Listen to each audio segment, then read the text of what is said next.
Siemna Seaya, Ike Squale, Enthapus Scott Sewell, Titsalatus Nanemuk Mustimuk, Niha Quishista Tamakatana Quail, Isapka. I would also like to acknowledge that Nanaimo Ladysmith Public Schools are also located on the traditional territory of the Snanawas and Staminas First Nations. We acknowledge and honor all three First Nations as hosts, and we are eternally grateful that we live, work, learn, and play on these unceded and traditional territories. As a school district, we have a deep respect for Indigenous beliefs, cultures, traditions, and worldviews, and are absolutely committed to supporting the reclamation of Indigenous identity, language, culture, and nationhood. Welcome new and returning students and staff.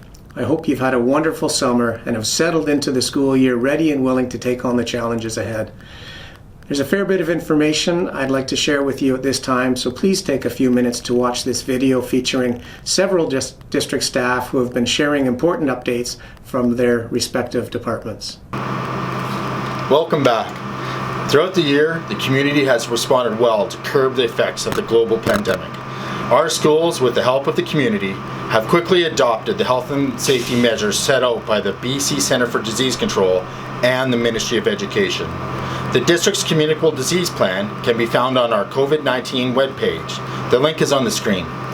We are in constant contact with our medical health officer for guidance, and in terms of COVID-19 exposure notifications, the district will follow the directions set out by public health. COVID-19 in our schools reflect transmission in the community, so do your part to get vaccinated. As you are aware, many of the COVID protocols that were in place at the end of last year are in place this year again. There are, however, some differences. We are no longer required to be in cohorts, nor are we required to remain 2 meters apart. We'll also see the return of things like extracurriculars, like volleyball, soccer, football, musical theater and other theater productions, and dance, music concerts, and the like.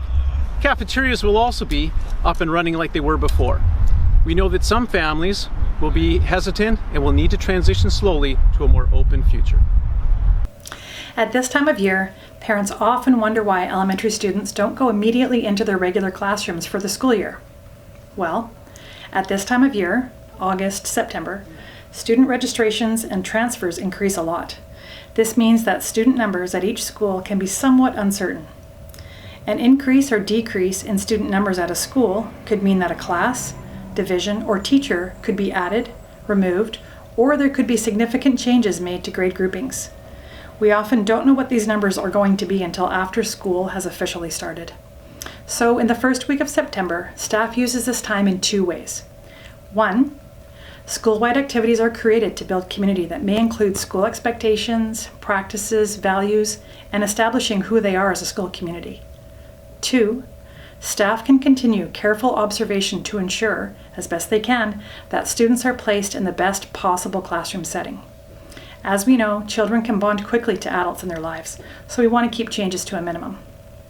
I hope this helps explain a little more about school startup.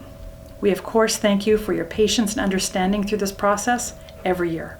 All district staff are reminded to wear a non-medical mask while indoors. Visitors will also be required to wear non-medical face masks when in our schools and our district buildings. The health and safety of staff and students are always our priority. We know that parents and students are concerned about ventilation given COVID, and we're constantly making improvements in the systems in our schools. This year, not only have we upgraded filtration to very high level MERV 13 filters, we're also increasing airflow in every single facility that we have. And where we can't increase outdoor airflow, we're going to be putting HEPA filters as required. So we have full confidence that we're going to be able to meet the guidelines of our Public Health Authority as well as the Ministry of Education and give you full confidence in sending your students back to school.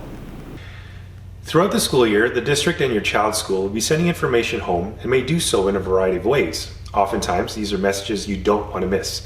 Schools may send emails or call directly. When sharing important information or in the event of an emergency, like a school closure, the district sends messages to families via school messenger. This can be over email, phone, or text. If you haven't done so already, subscribe to our text notification system by typing yes to 978-338. The global pandemic has been stressful for everyone in the school district, big and small. A special focus for the upcoming school year will be on mental wellness. I'll be working closely with the Department of Learning Services to examine the impacts of the pandemic on our well-being and developing a framework to address those concerns. We are pleased to have the students back in school and look forward to the small incremental steps we are taking to getting back to a more normal existence. Thank you for all you do in supporting our schools. I'm looking forward to an amazing year, and I hope you are too. Here's to learning, making friends, and having fun.